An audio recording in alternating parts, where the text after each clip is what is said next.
చేసుకుని ఇటు నా రైట్ సైడ్ ఇంకొక రో వచ్చే వాళ్ళని బట్టి చైర్స్ అరేంజ్ చేయండి వాలంటీర్స్. Thank you. చాలాసార్లు మౌనము అంటే సైలెన్స్ని మౌనంగా ఉండడాన్ని చాలామంది మిస్అండర్స్టాండ్ చేసుకుంటారు. నేను చాలామందితో చెప్తూ ఉన్నప్పుడు మౌనంగా ఉండండి అంటే మౌనంగా ఉంటే నేను తప్పు చేశాను అని అనుకుంటారండి. కాబట్టి I have to prove my self.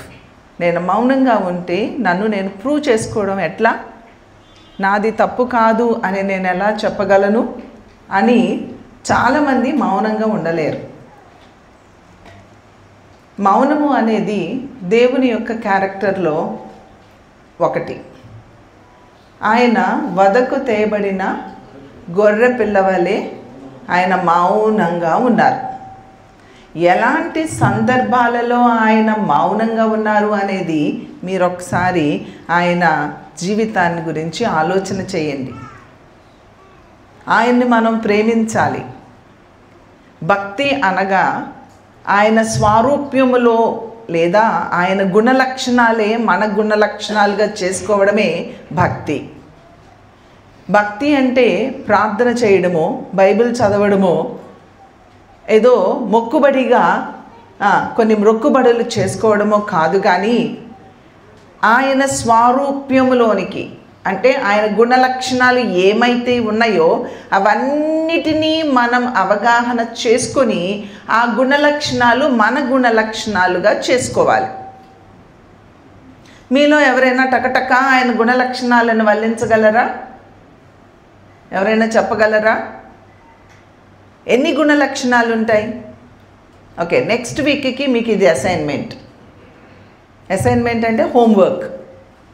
చిన్న పిల్లల దగ్గర నుండి పెద్దవాళ్ళ వరకు మీరు దేవుని యొక్క గుణలక్షణాలు ఏంటి అనేది వితౌట్ ఫెయిల్ రాసుకొని రావాలి. ఇక్కడ కొంతమంది టీచర్స్ ఉన్నారు. హోంవర్క్ చేయకపోతే ఏం చేస్తారండి? చెప్పాలి. పనిష్మెంట్ ఇస్తారా ఇవ్వరా? ఇస్తారు.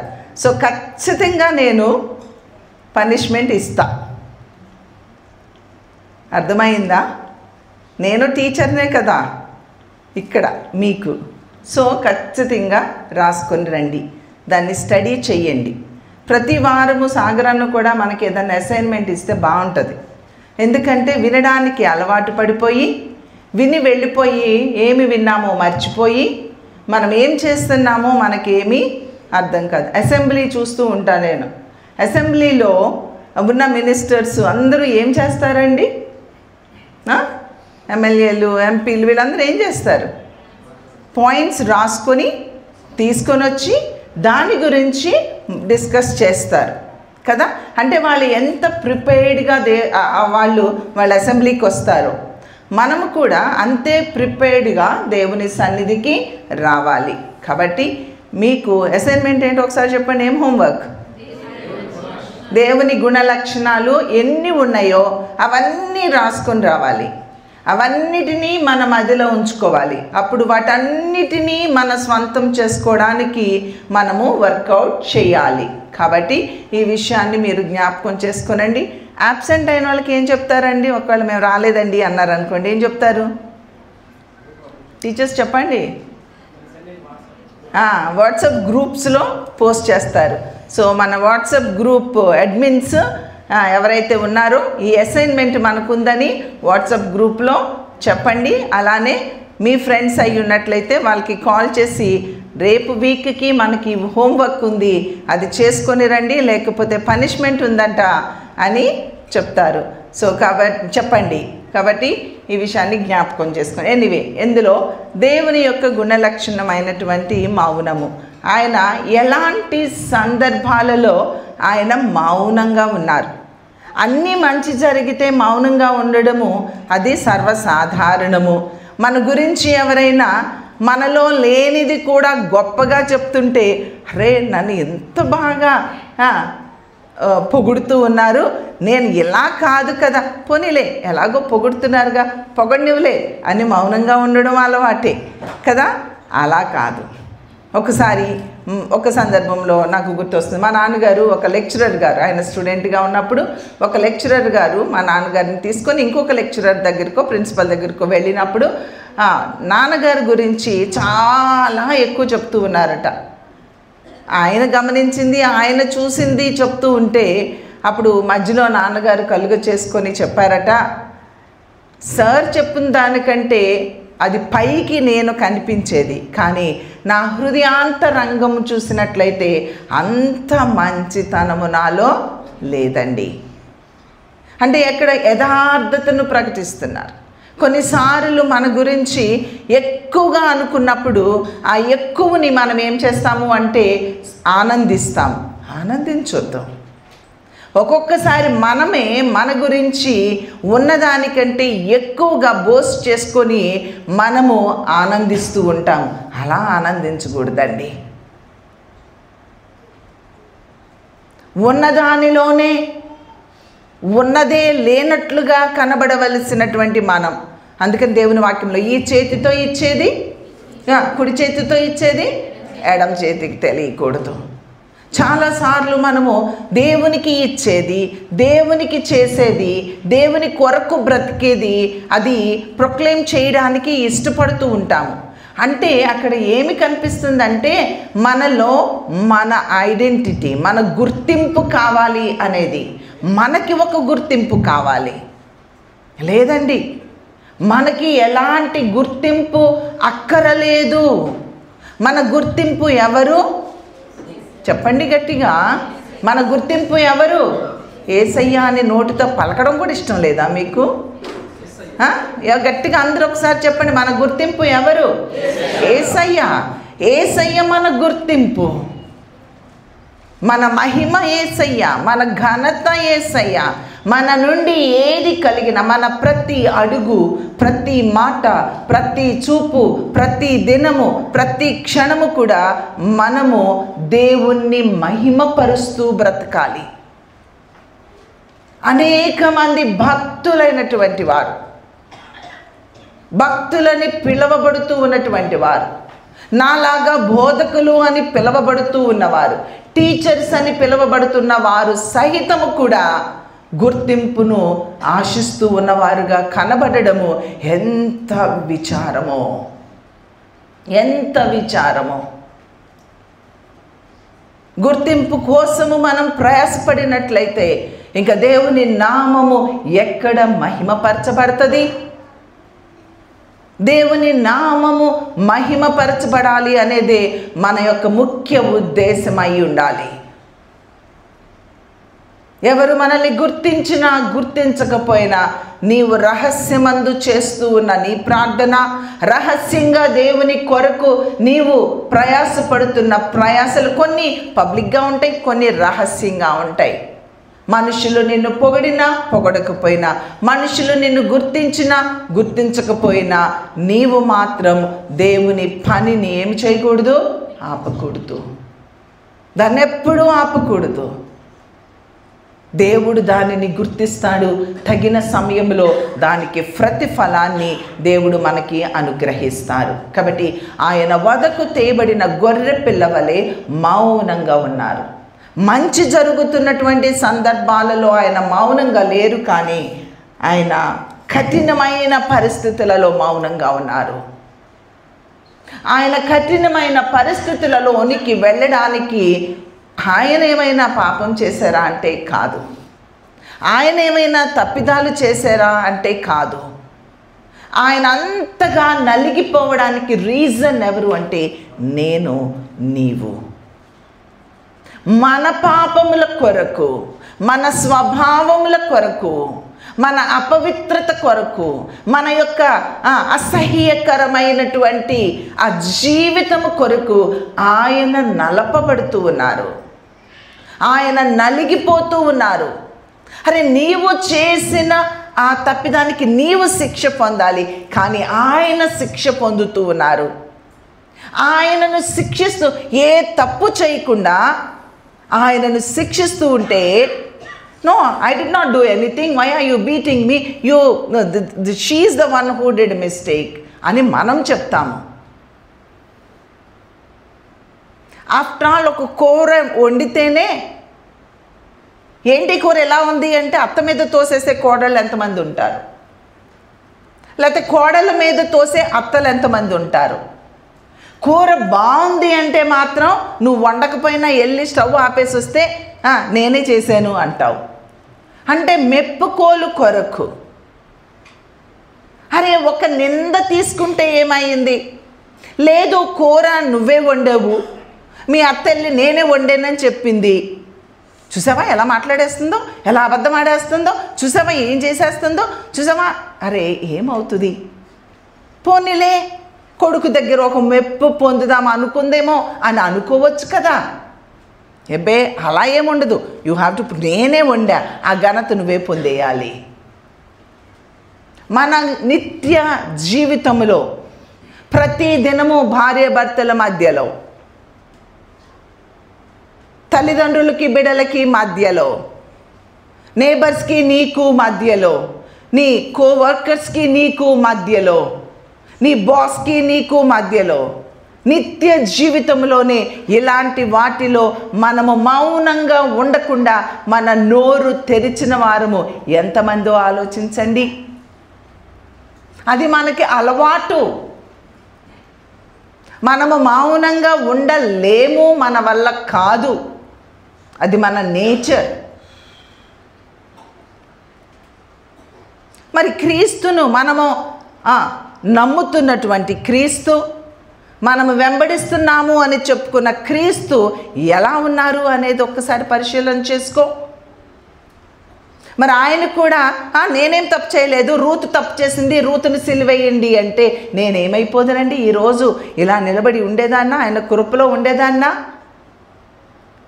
మేబీ మీ అందరికంటే ప్రధానమైన పాపిని నేనే. అందుకనే పౌలు కూడా అన్నాడు, పాపులలో ప్రధాన పాపిని. ఆ అండర్స్టాండింగ్లోకి ఒక బిలీవర్ రాకపోతే ఆయనతో ఉండడానికి అర్హత మనకి ఏమాత్రమూ ఉండదు. ప్రతి బిలీవర్ పక్క బిలీవర్ని చూసి ఆమెకంటే నేను బెటర్. ఆ బెటర్ అన్న నువ్వు ఎక్కడుంటావో తెలుసా, నరకంలో ఉంటావు. వాళ్ళు ఘోరమైన తప్పులు చేస్తూ ఉంటే వాళ్ళని చూసి వాళ్ళకంటే నీచురాలను నీచుడను నేను కదా అని నీవు ఒక అవగాహనలోనికి రాగలిగితే you will be with the Lord. లేకపోతే ఉండవు. ఎదుటి వారిని బ్లేమ్ చేసేది ఎక్కడ స్టార్ట్ అయిందంటే అవ్వమ్మ ఆదాము దగ్గర నుంచి మొదలైంది. ఈ రోజుకి అదే అవ్వమ్మ అదే ఆదాము ఆ మొదటి ఆదాము స్వభావాన్ని కంటిన్యూ చేసుకుంటూ నువ్వంటావు నేను కడపటి ఆదాము బిడ్డని అంటావు. నువ్వు కడపటి ఆదాము యేసుక్రీస్తు బిడ్డవు ఎట్లా అవుతావండి? నీవు మొదటి ఆదాము అయినటువంటి ఆదాము బిడ్డవు. Because you are still blaming others. You are not able to be quiet. You can't zip your lips. తొందర ఎక్కువ, ఆరాటం ఎక్కువ. No no no no no no, అది క్రీస్తు యొక్క గుణలక్షణము కాదు. ఇక్కడ మనం చూసినట్లయితే యెషయా 53వ అధ్యాయము 3వ వచనాన్ని మనం చూసినట్లయితే అతడు తృణీకరింపబడిన వాడును ఆయను, మనుషుల వలన విసర్జింపబడిన వాడును ఆయను. వ్యసనాక్రాంతుడుగాను. ఓకే, తర్వాత ఇంకొంచెం చూస్తే అతడు తృణీకరింపబడిన వాడు. ఇక్కడ 2 కనిపిస్తున్నాయి. తృణీకరించబడిన వాడు, మనుషుల వలన విసర్జించబడినటువంటి వాడు. ఏ తప్పు చేశాడని ఆయన్ని మనుషులు విసర్జిస్తున్నారు, తృణీకరిస్తూ ఉన్నారు. ఎందుకు ఆయన తృణీకరాన్ని తీసుకోగలుగుతూ ఉన్నారు? అలానే 7వ వచనం మనం చూసినట్లయితే అతడు దౌర్జన్యము నొందెను. మనుషులు ఏం చేస్తున్నారండి? ఆయన్ని దౌర్జన్యం చేస్తున్నారు, రుబాబు చేస్తూ ఉన్నారు, చేయని దానికి శిక్షిస్తూ ఉన్నారు, చేయని దానికి నిందిస్తూ ఉన్నారు. దౌర్జన్యము చేసే మనుషుల మధ్యలో ఆయన ఉన్నారు. ఎవరి కొరకు ఆయన శిక్షను అనుభవిస్తూ ఉన్నారో, ఎవరికి ఆయన మేలు చేస్తూ ఉన్నారో, మేలును పొంది మళ్ళీ ఆయన మీద ఏం చేస్తున్నారండి? దౌర్జన్యం చేస్తూ ఉన్నారు. నీవు తప్పు చేసి ఎవరన్నా నీ మీద దౌర్జన్యం చేస్తేనే నువ్వు భరించవు. నీవు తప్పు చేయకుండా నిందను భరించాలంటే నీ వల్ల ఎక్కడవుతుంది? క్రీస్తు నీలోనికి రాకుండా ఆ దౌర్జన్యాన్ని యాక్సెప్ట్ చేయడము నీ వల్ల కాదు. నువ్వు గంట సేపు మోకరించి ప్రార్థన చేసే, లేకపోతే ఒక 10 అధ్యాయాలు రోజుకు చదువు, లేకపోతే ఇలా నిలబడి బోధించు, కానీ దౌర్జన్యాన్ని మౌనంగా అంగీకరించలేని వ్యక్తివైతే ఆ బోధ, ఆ ప్రార్థన, ఆ వాక్య ధ్యానము అది జీరోతో సమానం. ఆరాట పడిపోకండి. బైబిల్ చదువుతున్నా, ప్రార్థన చేస్తున్నా, ఆహా ఇది చేస్తున్నా, కానుకలు ఇస్తున్నా, 10వ వంతులు ఇస్తున్నా, పేదలకి సహాయం చేస్తున్నా అనుకుంటున్నావేమో. అదంతా దేవుని లెక్కలో అది జీరో. It's nothing. అలా అని ప్రార్థన చేయడం మానేద్దామా? పేదలకి సహాయం చేయడం మానేద్దామా? దేవునికి ఇవ్వవలసింది ఇవ్వకుండా ఆపివేసేద్దామా? అందుకని మత్తయి సువార్తలోనూ ప్రభు అంటూ ఉంటాడు, పుదీనాలోను, సోపులోను, జీలకర్రలోను 10వ వంతు ఇస్తున్నారు. వాట్ అబౌట్ కనికరాన్ని ఏం చేస్తున్నారు? అయ్యో అయ్యో వేషధారులైన శాస్త్రులారా, పరిసయ్యులారా, పుదీనాలో, సోపులో, జీలకర్రలో 10వ వంతు చెల్లించి ధర్మశాస్త్రములో ప్రధానమైన విషయాలు అనగా న్యాయమును, కనికరమును, విశ్వాసమును విడిచిపెట్టి తిరిగి వాటిని మానక వీటిని చెయ్యండి. ఎప్పుడైనా ఇలా చెప్తే ఆహా ప్రార్థన చేస్తే యూజ్ లేదంటే ప్రార్థన మానేద్దాం. అరే పరిశుద్ధాత్ముడు నీకు గ్రహింపునిస్తాడండి. వాక్యం అంతా వివరించుకుంటూ వెళ్ళిపోవాలి అంటే, ప్రతిదీ వివరంగా చెప్పాలి అంటే చాలా టైం తీసుకుంటుంది. ఉన్న కొంచెం టైంలో మీకు శ్రేష్టమైనది ఇవ్వాలనే ఆలోచన చేసినప్పుడు మీరు దాన్ని మిస్అండర్స్టాండ్ చేసుకుంటే ఎట్లా? పరిశుద్ధాత్మకు చోటు ఇవ్వండి. అప్పుడు మీకు పరిశుద్ధాత్ముడు మీకు ఏది చెయ్యాలో జ్ఞానాన్ని కూడా ఇస్తారు. వాక్యాన్ని ఎలా అర్థం చేసుకోవాలో మిస్అండర్స్టాండ్ చేసుకోకుండా కూడా పరిశుద్ధాత్ముడు మనకి సహాయాన్ని అనుగ్రహిస్తారు. ప్రార్థన చేయాలి, చేయవలసిన ధర్మ కార్యాలు చేయాలి. ఎట్ ది సేమ్ టైం ఆయన గుణ లక్షణాలు మనలో ఉండాలి. ఆ మౌనముగా ఉండే ఆ స్వభావాన్ని నీ స్వంతం చేసుకోవాలి. నేను నోరు విప్పుతానండి, I want to prove myself అండి అంటే జగడమే పుడుతుంది అక్కడ. అప్పుడు నీకు జగడాల మారి అని దేవుడు పేరు పెడతాడు.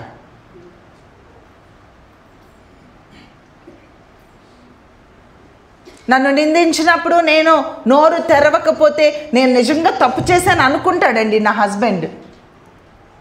కాబట్టి I have to fight. As God to fight behalf of you. దేవుడు ఫైట్ చేస్తాడు. ఆయన పడుకుంటే స్వప్నంలోకి వెళ్ళి, కలలోనికి వెళ్ళి ఆ కళ్ళలో ఆయనతో మాట్లాడతారు. ఏమని? నీ భార్య మంచిదయ్యా. యోసేపుతో మాట్లాడలేదా? మరియా యోసేపులు మరియా గర్భం దాల్చింది అని విన్నప్పుడు, విడిచిపెడదాం రహస్యంగా అనుకున్నప్పుడు మరియా వెళ్ళి ప్రూవ్ చేసుకుందా? మరియా తల్లిదండ్రులు వెళ్ళి ప్రూవ్ చేసుకున్నారా? దేవుని దూత వెళ్ళి మరియా పక్షంగా నిలబడిందా? ఇదిగో ప్రభువు దూత స్వప్నమందు అతనికి ప్రత్యక్షమై, దావీదు కుమారుడైన యోసేపు, నీ భార్య అయిన మరియను చేర్చుకొనుటకు భయపడద్దు. ఆమె పరిశుద్ధాత్మ వల్ల గర్భం ధరించిందయ్యా. నీ పక్షంగా దేవుడు నిలబడతాడు. నీవు మౌనంగా ఉండు. నిన్ను నిందించే వారి పక్షంగా నువ్వు మౌనంగా ఉండు. స్వప్నములో దేవుడు నీ భర్తతో మాట్లాడతాడు, నీ భార్యతో మాట్లాడతాడు, నీ బిడ్డలతో మాట్లాడతాడు, నిన్ను నిందించే వారితో మాట్లాడతాడు, నీ మీద దౌర్జన్యం చేసే వారితో ఆయన మాట్లాడతాడు. మనం ఆరాధించే దేవుడు ఆయన సజీవము కలిగిన దేవుడు. ఆయన మాట్లాడే దేవుడు. నీ పక్షముగా వ్యాజ్యమాడే దేవుడు. నీతిమంతుల పక్షముగా ఆయన నిలబడే దేవుడు. ఓన్లీ థింగ్, నువ్వు వ్యాజ్యమాడొద్దు, ఆయన వ్యాజ్యమాడేది. నీవు చేయవలసింది ఒకటే, నీతిగా, యథార్థంగా, పరిశుద్ధంగా, దేవుని గుణలక్షణాలు కలిగి నువ్వు మౌనంగా నీ పని నువ్వు చేసుకుంటూ వెళ్ళిపో. ఆయన నీ పక్షంగా నిలబడతాడు. ఇక్కడ దౌర్జన్యము, బాధింపబడినను అతడు ఏమి చేయలేదు, బాధ పొందుతూ. ఎలాంటి బాధ అండి? ఆయన పొందుతున్న బాధలో కనీసం 1% బాధ మనం ఏమన్నా పొందుతున్నామా? నిన్నేమైనా ముళ్ళ కిరీటం పెట్టి రక్తం ఇలా కారిపోయేలాగా ఎవరైనా నొక్కుతున్నారా? నీ చేతుల్లో మేకులు కొట్టేసారా? కొరడాలు పెట్టి నిన్ను కొడుతూ ఉంటే ఆ మాంసం ఎలాగ ఊడిపోయి రక్తం చిందుతూ ఏమైనా ఉందా? నీ శరీరం ఎంత సుఖంగా ఉంది. ఏసీలు, ఫ్యాన్లు, కార్లు, బైకులు, అసలు చెమట కార్చడమే తెలీదు. మనిషికి చెమట పట్టడం ఎంత ఆరోగ్యకరమో. అరే, సుఖానికి అలవాటు పడిపోయిన మనము ఆరోగ్యం గురించి కూడా లెక్క చేయవు. చెమట పట్టడం అనేది నీ వల్ల కాదు. అన్ని కంఫర్ట్స్ కావాలి నీకు. అన్ని కంఫర్ట్స్లో ఉండి కూడా ఇంకా కంప్లైంట్సే, ఇంకా ఏదో వెలితి, ఇంకా ఏదో నలిగిపోతున్నట్లు ఫీలింగ్ నీకు. అదంతా దుష్టుని యొక్క మనస్సు. ఆయన బాధ నుండి నోరు తెరవల. నువ్వు బాధపడకుండా నోరు తెరుస్తావేంటారా? భక్తుడు భక్తురాలు రక్షణ పొందేను, బల్లలో పాలు పంపులు పొందుతున్నాను అంటావు. నోరు తెరవకుండా మౌనంగా ఉండలేని నీవు ఆ బల్లలో ఎలా చేయి పెడుతున్నావు అసలు?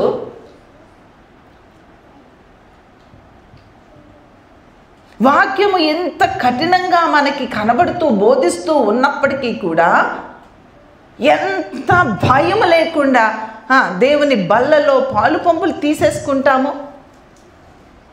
You have to live according to the word of God. వాక్యమును వినాలి, దాని ప్రకారము జీవించాలి. నలపబడడం ఆయనకి ఇష్టమైనప్పుడు నలగడానికి నీకు ఇష్టమవుతుందా? నీకు నలగడానికి ఇష్టము లేకపోతే నీవు దేవుని బిడ్డవు కావు. ఆయన నలిపినప్పుడు నలుగు. ఆ నలపబడుతూ ఉన్నప్పుడు ఆ నలుగుడులో నీవు ఆనందించు. నలగడములో ఆనందించే అనుభవము మనకుందా? నలగడములో మౌనంగా ఉండే అనుభవము మనకి ఉందా? అది క్రీస్తు అనుభవము కదండి. ఆ అనుభవము మన స్వంతం చేసుకోవాలండి. అది చేసుకోకుండా ఆయనలో మనము పార్ట్ ఎట్లా అవుతాము? ఆయనలో ఎలా మనం ఒక భాగం అవుతాము? ఆయనలో మనం ఎలా ఇమిడిపోతాము? అలా ఇమ్మడబడాలి అంటే ఆయన నోరు తెరవలేదు. నీవు కూడా నోరు తెరవకుండా వదకు తేబడి గొర్రె పిల్లయు బొచ్చు కత్తిరించువా అని ఎదుట గొర్రెయు మౌనముగా ఉండునట్లు అతడు నోరు తెరవలేదు. ఎలాంటి మౌనము? ఈ మౌనము అనే దాన్ని మన స్వంతం చేసుకోవాలి. Start practicing. ఇప్పటి నుంచి మౌనంగా ఉండడము నేర్చుకో. ప్రభువుని అడుగు, అయ్యా నా నోరు మంచిది కాదు, నేను ప్రూవ్ చేసుకుంటాక నా ఇష్టం. కొంతమంది ఎలా గై గై గై గై గయ్యాలిలాగా. ఇదివరకు గయ్యాలి అని ఆడవాళ్ళకే పేరుండేది, ఇప్పుడు మగవాళ్ళు కూడా అట్లానే ఉన్నారండి. ఇదివరకు ఏదన్నా చాడీలు చెప్పాలన్నా లేకపోతే గాసిప్ అంటే ఆడవాళ్ళు అనేవాళ్ళు. ఇప్పుడు మగవాళ్ళ ద్వారా కూడా పక్క టప్ప టప్ప టప్ప ఆగిపోతుంది. ఎందుకంటే వాళ్ళు మేము ఒకటే అనుకొని పోటీ పడుతూ ఉన్న ప్రపంచంలోకి వెళ్ళిపోయాం కదా. ఆడవాళ్ళు ఎవరో తెలియదు, మగవాళ్ళు ఎవరో తెలియదు. మొన్న నేను అక్కడ ఉంటే ఇద్దరు వెళ్తున్నారు, వాళ్ళిద్దరు ఆడపిల్లలు అనుకున్నా నేను. మా పిల్లలు అంటున్నారు no no no no she is not she it's he అని చెప్తున్నారు. జడ బట్టలు ఇద్దరిలో అమ్మాయి అబ్బాయి తేడా ఏమీ కనిపించలేదండి, ఇద్దరు ఒకేలాగున్నారు. అలా ఉండకూడదు. దేవుని వాక్యము తేటగా చెప్తూ ఉంది, మగపిల్లలు మగపిల్లల్లాగానే కనిపించాలి, ఆడపిల్లలు ఆడపిల్లల్లాగానే కనిపించాలి. ఆడపిల్లలకి మగపిల్లల బట్టలు వేయకూడదు, మగపిల్లలకి ఆడపిల్లల బట్టలు వేయకూడదు. మనం చూడగానే షీఈస్ గర్ల్ బాయ్ అని ఆ డిఫరెన్షియేట్ చేసే విధానంలో మన యొక్క డ్రెస్ సెన్స్ ఉండాలి. దయచేసి లోకాన్ని చూసి పిల్లలైనటువంటి చిన్నపిల్లలైనటువంటి మీరు పరుగులెత్తకండి.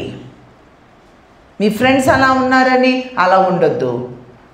లోకమంతా అలా ఉన్నారని మీరు బాయ్ లాగా కనిపించడానికి గర్ల్ లాగా కనిపించడానికి మిమ్మల్ని మీరు మీ వేషధారణ మార్చుకోవద్దండి. కాబట్టి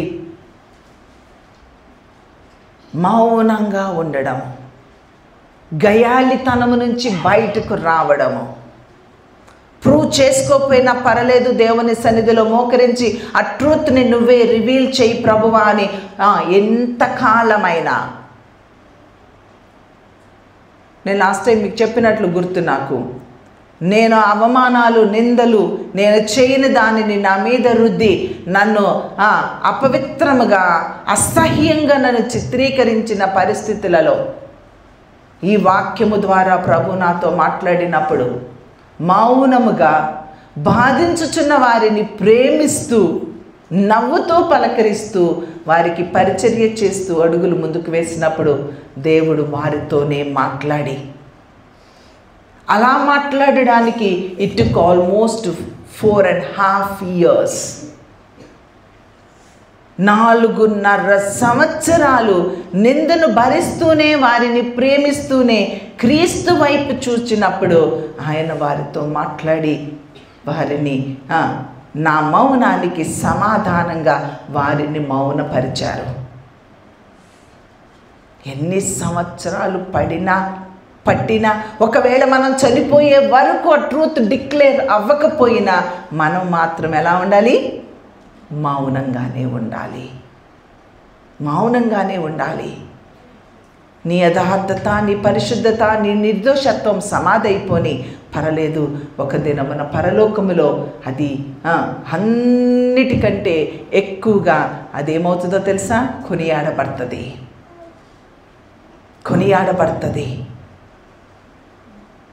ఆదాము మొదలుకొని చివరి వరకు అందరూ నీ మౌనాన్ని చప్పట్లతో నిన్ను అభినందించగలుగుతారు. అప్పటి వరకు వేచి ఉండు.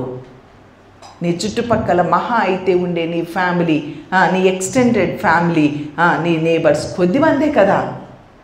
ఇక్కడ అవమానపరచబడిన పర్లా అక్కడ ఘనపరచబడతావు. మౌనంగా ఉండండి.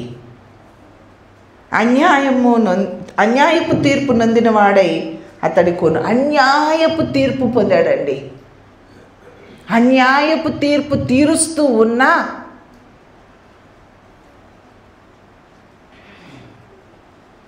మనం ఏం చేయాలి? మౌనంగా ఉండాలి. మౌనంగా ఉండడం నేర్చుకోవాలి. మనకి బెస్ట్ ఎగ్జాంపుల్ క్రీస్తు. ఆయన కాకుండా చూస్తే యోబు ఏమి చేశాడండి పాపం. అతని గురించి ఎంత చక్కని టెస్టిమోనీ ఇవ్వబడింది. అతడు ఎంత గొప్ప సాక్ష్యము. యథార్థవర్తనుడు, న్యాయవంతుడు, దేవుని యందు భయభక్తులు కలిగిన వాడు, చెడుతనాన్ని విసర్జించినవాడు. మన భాగంలో విసర్జన అనేది ఒక భాగం మనకి. మీకు తెలుసు, విసర్జన అంటే మళ్ళీ దాన్ని కంటితో కూడా చూడవు. చెడుతనాన్ని అంతగా విసర్జించిన వాడు యోబు. ఎంత యథార్థవంతుడు, న్యాయము కలిగినటువంటి వాడు. తను ఎంత న్యాయం అంటే అసలు మనుషుల్లో ఎక్కడ అన్యాయం జరుగుతూ ఉంటే తట్టుకోలేనంత వెన్న లాంటి మనసు కలిగిన వాడు యోబు. అలాంటి యోబుని నలిపివేస్తూ ఉన్నారండి. ఎందుకు? ఏ తప్పు చేశాడు? సాతానికి దేవునికి మధ్యలో ఏం జరిగింది? కొంత డిస్కషన్ జరిగింది. ఆ డిస్కషన్లో సాతానుకి అప్పగించాడు ప్రభువు. నలపబడుతూ ఉన్నాడు. అరే, స్నేహితులు అర్థం చేసుకుంటారా అంటే వాళ్ళు కూడా పొడుస్తూ ఉన్నారు, మాటల చేత బాధిస్తూ ఉన్నారు. స్నేహితులంటేనే అర్థం చేసుకోవాల్సిన వాళ్ళు కూడా పొడుస్తూ ఉంటే, భార్య అన్నిటిలో నీతోనే ఉంటాను అని ప్రమాణం చేసిన భార్య, అరే ఇంకా యథార్థతను పట్టుకొని కూర్చుంటావేంటయ్యా? దేవుని దూషించి నువ్వు చచ్చిపోతే బెటర్ కదా అంటూ ఉన్నా ఆయన మాత్రం మౌనంగానే ఉన్నారు. అరే, మేలునే అనుభవిస్తామా అమ్మా, కీడును అనుభవించమా? ఎంతటి అవగాహన కలిగి ఉన్నాడో యోబు ఆలోచన చేయండి. ఇంకొక బెస్ట్ ఎగ్జాంపుల్ మనం చూస్తే యోసేపుని సొంత అన్నదమ్ములండి. అనేక మారులు ఫ్రెండ్స్ నిన్ను దూరం పెట్టినా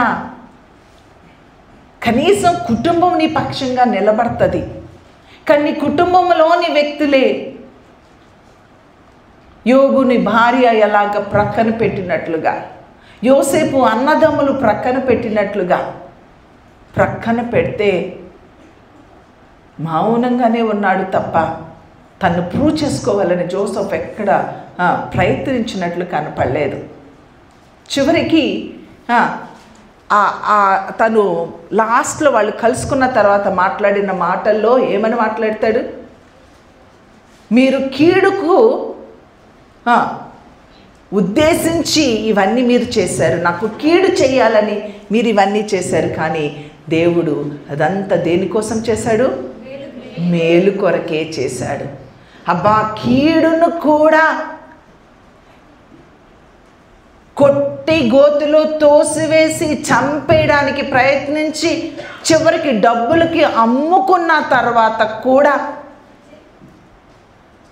దేవుడు నాకు ఎందుకు ఇలా చేశాడు? చిన్నప్పుడే నా తల్లిని ఎందుకు తీసివేశాడు?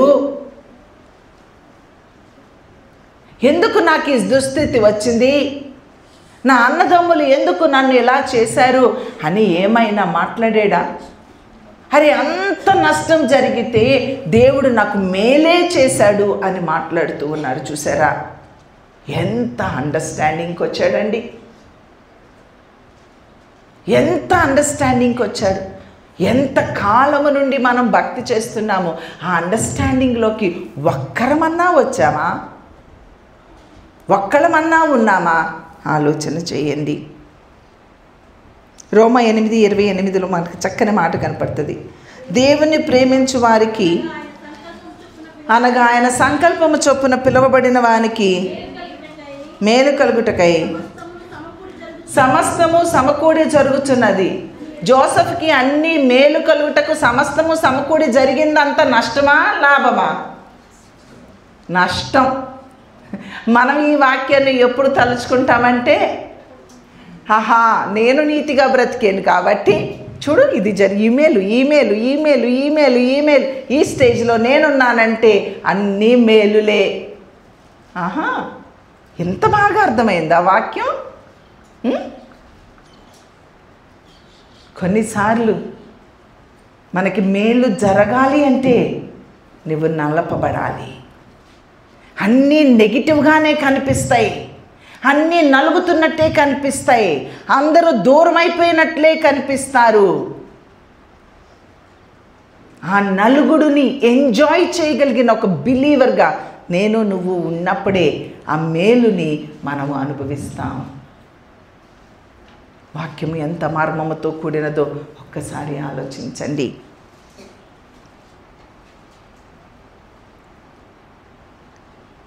దావీదు కూడా అలానే నిలపబడతాడు. ఓన్ ఫాదర్ ఇన్లా తరిమి తరిమి తరిమి తరిమి తరిమి అబ్బబ్బబ్బా. అప్పుడే దావీదు నాయనా అంటాడు. అప్పుడే కత్తి తీసుకొని ఈటు తీసుకొని ఈసురుతాడు. ఏంటండి, మీలో కూడా అలా ఉంటారు కదా కొంతమంది. అప్పుడే ప్రేమ, కాసేపటికి కత్తి ఇటు. అప్పుడే ప్రేమ పుడుతుంది నీ భర్త మీద, నీ భార్య మీద, అప్పుడే కోపం వచ్చేస్తుంది. సౌలుకు పూనుకున్నదేదో పూనుకుంటా ఉండుంటుంది మనకి కదా.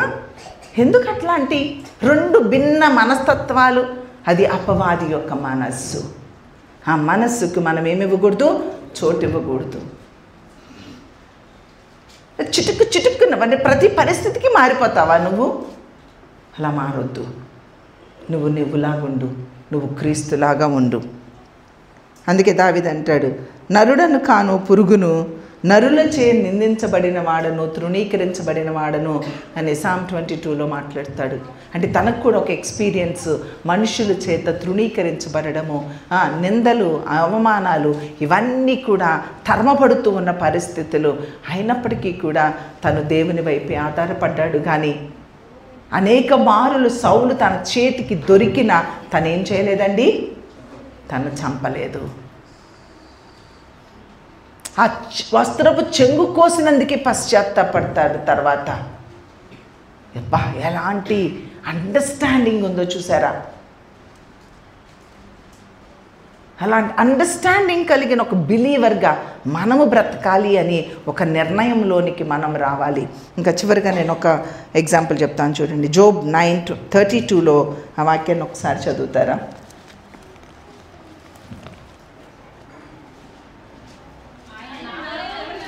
ఆయన నావలే నరుడు కాడు, నేను ఆయనతో వ్యాజ్యమాడజాలను.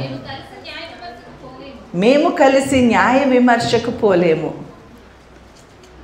మా ఇద్దరి మధ్య చెయ్యి ఉంచదగిన మధ్యవర్తి ఎవడు కూడా లేడు. దేవునికి మనకి మధ్యలో చెయ్యి ఉంచే మధ్యవర్తి ఎవడైనా ఉన్నాడా అండి?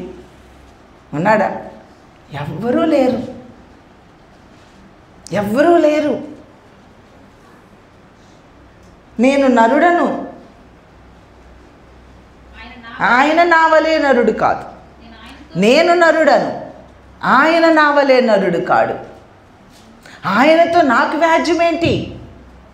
దేవుని తీసుకొని మనందరం కలిసి న్యాయ విమర్శకు వెళ్ళడానికి, మనకు తీర్పు తీర్చడానికి ఇంకెవరైనా ఉన్నారా? న్యాయస్థానానికి మనం వెళ్ళగలమా? ఆయనే తీర్పు తీర్చేవారై ఉండగా ఆయన నిన్ను ఏ పరిస్థితుల గుండా నడిపిస్తూ ఉన్నారో, దెర్ ఆర్ 2 things. ఒకటి,